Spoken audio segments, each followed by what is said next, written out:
আসসালামু আলাইকুম প্রিয় দর্শক।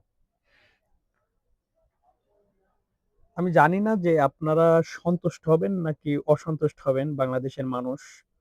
আ কারণ ভারতের যিনি অ্যা বাংলাদেশের রাষ্ট্রদূত হিসাবে পাঠিয়েছেন সেই ব্যক্তি দীনেশ ত্রিবেদী। উনি রাষ্ট্রপতি শাহাবুদ্দিন সাহেবের কাছে উনার পরিচয়পত্র তুলে দিয়েছেন। তারপর উনি একটা সংবাদ সম্মেলন করেছেন। এবং উনাদের ভিসা সেন্টার গুলোতে উনি গিয়েছেন, গিয়ে একটা সংবাদ সম্মেলনে উনি বলেছেন, আগামী ২৮ জুন থেকে বাংলাদেশীদের জন্য আবার বন্ধ থাকা যে টুরিস্ট ভিসা এটা চালু হচ্ছে।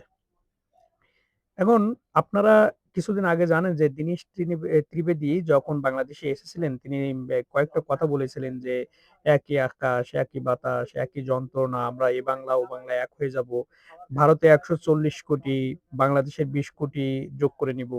নিয়ে আমরা ১৬০ কোটি হয়ে যাবো।"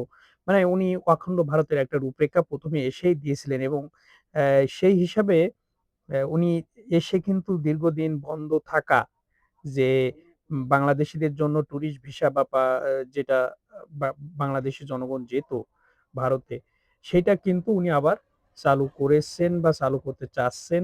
২৮ জুন থেকে সেই কার্যক্রম শুরু। এখন বিষয় হলো বাঙালি বা বাংলাদেশীরা যদি ভারতে না যায় লসটা আসলে কাদের? লসটা কিন্তু আসলে দাদা-বাবুদের। দাদা-বাবুরা দীর্ঘদিন এই লসটাকে পরখ করছেন বা উপভোগ করছেন। আর আমরা বুঝতে পেরেছি যে দাদা-বাবুদের এই ট্যুরিস্ট ভিসা বলেন, যে ভিসা বলেন, চিকিৎসা বলেন, যেভাবেই বলেন না কেন, ভারতে না গেলে তাদের অর্থনীতি বড় একটা ধস নামে, বিশেষ করে পশ্চিমবঙ্গে। তাদের অর্থনীতি তো টিকে আছে আমাদের মতো বাংলাদেশের মতো দেশের উপরে। কারণ বিশ্বের ৪র্থ পরাশক্তির দেশ বা বৃহত্তম আয়তনে ৫ম দেশ বা ৪র্থ দেশ হওয়ার সত্ত্বেও বাংলাদেশের মতো একটা এই ক্ষুদ্র দেশ বা ছোট দেশ যার আয়তন পৃথিবীর ৯০ তম। সেই দেশ বাংলাদেশ কিন্তু ওদের আয়ের 2nd পজিশনে। অর্থাৎ ওদের বৈদেশিক মুদ্রা অর্জনের ২য় যে দেশটা সেটা হলো বাংলাদেশ। এখন বাংলাদেশ যখন তাদের চিকিৎসা নিতে যায় ভারতের হসপিটালগুলোতে, তখন কিন্তু এই যে গাড়ি ঘোড়া বলেন বা হোটেল বলেন বা এই সমস্ত কেনাকাটার যে ব্যবসাগুলো বলেন, এটা চাঙ্গা হয়ে যায়। আমরা আমরা বিভিন্ন সোশ্যাল মাধ্যম বা মেইনস্ট্রিম গণমাধ্যমে দেখেছি যে বাঙালি বা বাংলাদেশীরা না যাওয়াতে তাদের যে কষ্ট, দুঃখ বা তাদের যে ব্যবসা বন্ধ হয়ে যাওয়ার উপক্রম, এটা কিন্তু আমরা দেখেছি। এখন একটা বিষয় দেখেন, এই ট্যুরিস্ট ভিসা চালু করতে যাচ্ছে। আবার ৮ দিন হসপিটাল লাইসেন্স বন্ধ। মানে সবকিছু মিলায়ে একটা মানে কেমন যেন একটা পাক খাচ্ছে।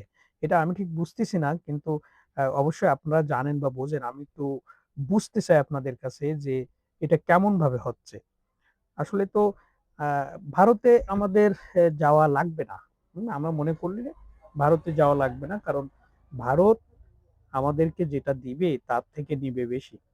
অতএব যে আমাদের চীনের দরজা খুলে গেছে, পাকিস্তানের দরজা খুলে গেছে।